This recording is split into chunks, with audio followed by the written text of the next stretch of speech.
Hi again, everybody. It's Kevin Knessa coming to you from the newsroom of The Observer and TheObserver.com live on this, the 16th day of May in the year 2023. Sure hope you're enjoying your Tuesday no matter where it is you are in the country. Gorgeous day here in the Northeast, 75 degrees and sunny. Reminds me a little bit of good old San Diego, California. So there it is. There's Uncle Mike, who is joining us from Carlsbad. You got the timing right, and you didn't abuse me after the Devils finally lost to the Carolina Hurricanes, which I would have deserved very, very much. My uncle asks me right now, do you think Bettman is happy with these Final Four hockey teams? Good Lord. If he is really out of his mind. Here's what your Final Four will look like in the National Hockey League. The Florida Panthers play the Carolina Hurricanes in one matchup. Okay, so there's that one. And then in the Western Conference, it is the Vegas Golden Knights against the Dallas Stars. You have four of the smallest markets in the league going up against each other. I can't even imagine how. Well, you know what? I'll be honest with you. I like the Panthers because I've always liked, one of their broadcasters is a guy by the name of Randy Moeller, who, in fact, played for your Rangers in the late 80s and in the early 90s. And Randy's a great guy, and he's also the color commentator for the Panthers on Bally Sports Network. And when I was in Miami and South Florida, I got to know Randy a little bit, and he's a classic guy, really, really nice guy. So I kind of hope the Panthers pull this off and beat the pants off the Carolina Hurricanes, who I can't stand at any cost for what happened in the last round. But this Final Four is about as dull as you can get. So, no, I don't think Gary Bettman's happy. But then again, he thinks that the Arizona Coyotes are great for hockey. And you ask me, that is certainly not the case, but we'll see what happens, Uncle. It should be interesting, to say the least. I don't think the ratings are going to be a bonanza by any means. And the last time we were here, the Devils were the Devils were down 2-1 against Carolina, and then they just got smacked around in game number 4, which was just embarrassing. They shouldn't have been there. I think maybe they were there too soon.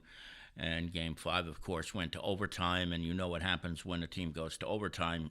They're going to lose. It just naturally happens that way. But I still take this year as a successful year. Very, very happy with it. I think both of our teams were very, very solid in the last year. The Rangers more expected than the Devils. Nobody expected the Devils to be where they were. So to win a round and then to get there, first of all, and then win a round, I'll take it. But I'm not satisfied with it, and we'll see what comes of that next. We say hi to Carmen and also our friend Barbara Condon, who is joining us.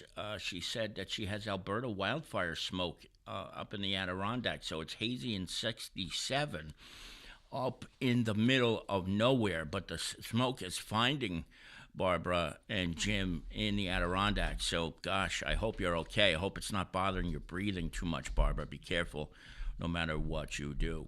But as you do every week, you welcome me into your home so that I can bring you this week's news. And before we do that, we'll welcome in our friend Manny Ventoso Jr., who is watching. Thank you, Manny. Thank you to everybody who is here. So it's always a pleasure to see you. And Barbara says she's 40 miles north of nowhere, so that's true. Yeah. Remember, Barbara told me she doesn't have a working traffic light, a post office, or a hospital or a doctor in her town. So definitely in the middle of nowhere for sure, right? So you let me into your homes each and every Tuesday. And I'm going to start off with a little bit of a commentary because we are in Police Week. It started on the 14th of May, did Police Week. And remarkably, it is on the calendar to remember all those people who are in law enforcement who have lost their lives. And there are far too many people who fit that category. And Mina Claudius, who is the president of Kearney PBA number 21, issued a statement, which you can read in this week's paper, on page number 16, or maybe 16 and 17, which is very profound about what it's like to be a cop and to work every day knowing that when you step out of the house, it could be the last day of your life. You just take your life into your own hands and just say, let's hope we get home tonight. Every night for police officers, and we take that for granted, which is why I was so irritated last week, because there was an incident in Harrison at Washington Middle School. I'm going to tell you about it if you haven't heard about it yet. Many of you probably have. It's called a swatting incident. And what happened in this particular case is somebody called the Harrison Police Department. They haven't identified him yet, but they did say it was an unidentified male. Whether it's a teenager or an adult, we don't know yet. My guess is probably going to be I bet you it's going to be a young person. And the person called the Harrison Police Department and said, get to Harrison High School as quick as you can. We've got an active shooter situation there. And, of course, doing what every good police department does, the Harrison Police Department swarmed Washington Middle School, did a complete check of Washington Middle School, and thanks be to God, there was no active shooter situation at the school to be had. But the point that gets me so irritated about these incidents is that somebody sat down at a phone somewhere thinking they were, first of all, going to get away with this, which they're not, because Dave Strumolo and the guys at the Harrison Police Department and gals are going to figure this out, and they're going to bring the person to justice, number one. But that somebody actually thought this would be a wise idea, a good thing to do, to get the police to swarm a middle school of several hundred kids in the middle of the day and scare the bejesus out of everybody who was there. The police department put all the other schools on lockdown, too, at the time, which is a typical response, I guess. Not that there's anything typical about a swatting incident. But I'm sure at some point in time during the day last week when this incident occurred, there were kids at Washington Middle School and other schools who were put on lockdown who were a little bit nervous about the possibility that in Washington Middle School could have been a person with a knife or a gun ready to shoot. Think about that for a minute. This was falsely called in to the Harrison Police Department. There was never a gun there, thank God. But somebody decided they would say that there was. Now, what if when the Harrison Police Department got to Washington Middle School, just for an example, they saw a kid walking down the hallway, and he had or she had in his or her possession an object that looked like it could possibly be a gun, but wasn't. Maybe a cell phone, or something from a distance that couldn't be ascertained exactly what it is. What happens then when, because some punk sitting at home who didn't go to school that day calls police and says, you know, we got an active shooter over there. This is going to be fun. Send everybody over there and then go play cop. No, this isn't a game. This isn't a game at all. But that's exactly what happened last week, and has happened constantly throughout this country over the last few years. This happens in the gaming community a lot, and these people do it to throw the people they're playing in online games off so that when they're playing, they drop their controllers and then wind up losing because the police swarmed their house. This is what's going on, folks. This is what's going on. This could have been disastrous at Washington Middle School last week, but it wasn't because, fortunately, this is a well-trained police department that knows what it is doing. We learned that the hard way, that the guys and gals at the Harrison Police Department know what they're doing because they handled this situation magnificently. But things like that don't always turn out so well. There have been lives lost after swatting incidents, lives of law enforcement officers, lives of teenagers, lives of teachers, because somebody called in a fake crime to the police department thinking that it was something cute. And one of the reasons why these things even happen in the first place is because far too often, especially when the perpetrator is a young person or teenager, you name it, whatever the deal is, they get away with it. The punishments are not strict enough. If it's a juvenile, they get a little slap on the wrist and they send them home, and it's no big deal. Out of sight, out of mind. Go on with your life. What needs to happen in swatting incidents is that if it's a juvenile, the juvenile's got to pay a strict penalty, and the parents do too. Because if a 16 or a 15-year-old kid is calling in a swatting incident, the parents should hold some kind of culpability to something like this. And if it's adult, prosecute them to the fullest extent of the law and make the penalty severe. Not just a fine, not just community service, something that will require them to go behind bars, to think each and every day about what they did when they called 911 or dialed the police department to send the cops to a fake call that could have turned into a death trap. We are very lucky that didn't happen, but it is exactly what could have happened and has happened elsewhere. But we thank the folks in blue in Harrison for handling that situation as magnificently as they did. And as we continue through Police Week this week, we remember all those who have lost their lives in sacrifice to the United States of America, to their police departments in the state of New Jersey, you name it, wherever those incidents have happened over the last year. No one should ever lose their life for protecting and serving. But unfortunately, it happens more than we are equipped to deal with in this country. And it doesn't look like there's going to be anything different anytime soon, but it is a reality. So we remember all the women and men in blue who gave of the ultimate sacrifice in the last year of their life. We'll move on now to this week's edition of The Observer. And the front page this week, which you will see on your newsstands or may attempt to be able to see on your newsstands this week, has a few stories.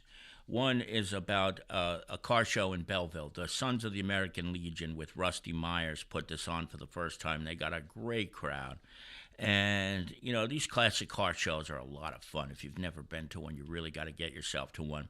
And Rusty and the Sons of the American Legion are an extremely active, service-oriented organization. They did a wonderful job putting this together, and I hope you'll read about it a little bit. But just in general, what the Sons of the American Legion do in Belleville is just extraordinary. I don't know how any of them sleep because they're always doing something, whether it's donating cookies to troops or raising funds for the Girl Scouts, you name it, they're doing stuff constantly. So thank you to Rusty Myers for sharing that with us, and for the Sons of the American Legion in Belleville for a job well done. We move to North Arlington now, where redevelopment continues to grow. And, you know, when he was running for re-election last year, Mayor Dan Pronti was already in the middle of redevelopment, because you know that there was already buildings going up, including the Ridge on Ridge Road. But he and the borough have identified 4 zones that they want to continue to develop. And the key word in his promises when he ran for re-election was responsible development. Not overdeveloping, not building too high, not building too low, but doing it the right way. That's exactly what he has done in that time, and it looks to continue in this year 2023. So read all about that. I had a chance to sit down with the mayor last week to talk about it, and things are well in progress, and I expect that it's going to continue very, very much there. And North Arlington is becoming a destination. And his idea is that when you start off by renting as a young person, that you're going to love North Arlington so much that you'll want to buy there. And that's what he says is happening. And he should know because he is a real estate agent. He is a licensed real estate agent. And that was the idea when they decided to start redeveloping and building the Ridge and the other buildings in the area. And as people come in, they are not transient. They are voters. They are involved in their community, and they want to stay. That's what makes this so important. It's responsibly done, and he's doing a great job, and so is the rest of the Borough Council. Lastly, on page number 1, you may know by now there was a fire on Thursday morning on Argyle Place, 224 in Kearney. The building was severely damaged, and 2 firefighters were slightly injured during the course of the blaze, and it took the fire department a couple hours to get it out. I don't know. I forgot to ask Joe Mastandria, the chief, whether there was a lot of wind that day, but they did a phenomenal job, did the fire department, for on keeping the fire from spreading to the 2 adjacent houses, which is never an easy task the way homes are built in this town. You know how tight everything is. But they were able to keep the fire from spreading, and fortunately, the only injuries were to 2 firefighters. The residents got out, as did a family pet. Hoping, I don't have an update, but I'm hoping that the 2 firefighters are okay. I believe they were treated and released the same day as the fire. The damage was a little bit severe to one of the homes adjacent. The vinyl panels sort of melted off, but that was the extent of the damage to the adjacent properties. And I think the home that caught fire was in pretty rough shape. It looked like a wood frame, and you'll see the pictures on this week's front page, and then we have another one on the inside on page 4. Check that out. But a great job overall by the Kearney Fire Department for keeping that fire contained to the one building, and it was early in the morning too. You know, it's fortunate that nobody in the house was hurt or overcome by smoke, because given the time of night that it was, it's very, very fortunate that nobody else was hurt other than the 2 aforementioned Kearney firefighters. Before I move on, just a reminder, you see that little QR code there in the middle of the screen? Actually, not in the middle of the screen, but to the right of your screen. If you take your cell phone and scan that, you could join me on the air, and we can have a discussion about anything you want. Could be anything that we've talked about so far, anything in the commentary, anything in the news, or anything else you want to talk about. So take your phone, scan it, and you'll come on the air with us. You can do it. It takes 2 seconds, and it doesn't cost a penny. Just moving on, a couple of more things that I want to get to before we wrap things up at 47 past 1 here. The Kearney Police Blotter is in this week's paper, as it is just about every other week. Tim Wagner did a great job, as he does every week, adding some humor to it and always making it very, very enjoyable. So I hope you check that out. And coming up on May 25th, a week from Thursday, is the annual Memorial Day Parade in town on Belgrove Drive. Councilwoman Carol Jean Doyle has all the details in a half-page ad this week. Find out who will be leading the parade and all the details of what's going on. It's always a nice experience. It travels south on Belgrove Drive to the VFW and the American Legion area is where the review stand is. And that, again, is Thursday, May 25th in the town of Kearney. Jason Bernstein has 3 sports stories, including a Kearney baseball story, a Lyndhurst softball story, where our own Video Terry's sister is the coach of the softball team. He says they're a young squad, but they're going to be good.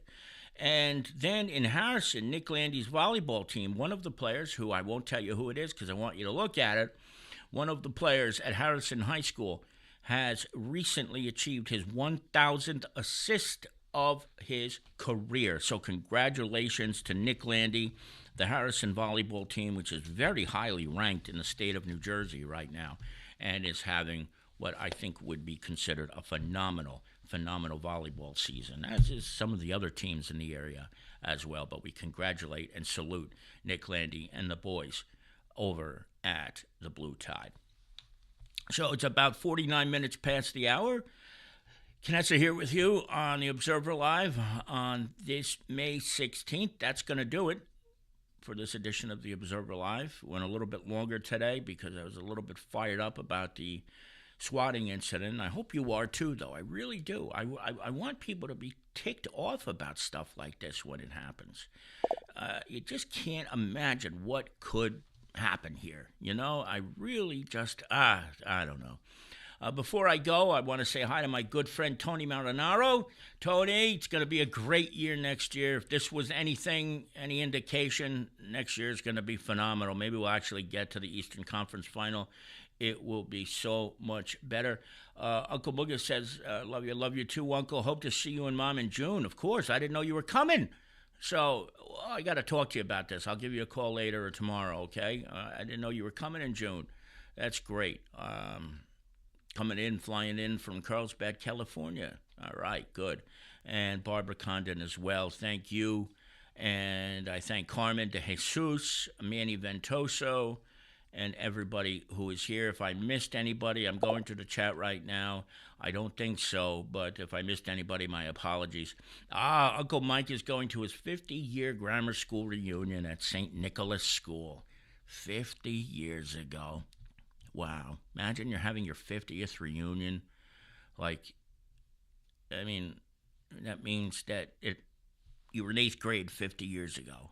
Come on. No, it's not possible. You're still in your 20s. We all are. That's a bunch of crap. No way. But I know that's really why you're coming, so that's remarkable. St. Nicholas School in Jersey City 50 years ago. And it's still open, too. It's one of the few grammar schools, Catholic schools in Jersey City, still afloat. Big parish there. That'll do it. I hope to see you all again next week. If anything breaks during the course of the week, I'll join you then. And don't forget, if not, we'll be back 1 week from today at the same time, 1:30 p.m. Eastern Time, 10:30 a.m. Pacific Time. Enjoy the hockey, enjoy the basketball, and you're not going to enjoy the baseball because it's been horrible all year long. From the newsroom of The Observer and TheObserver.com, Kevin Canessa signing off for now, and I hope to see you back here again very, very soon. Enjoy the rest of this beautiful day, everybody. Talk to you later. Bye-bye.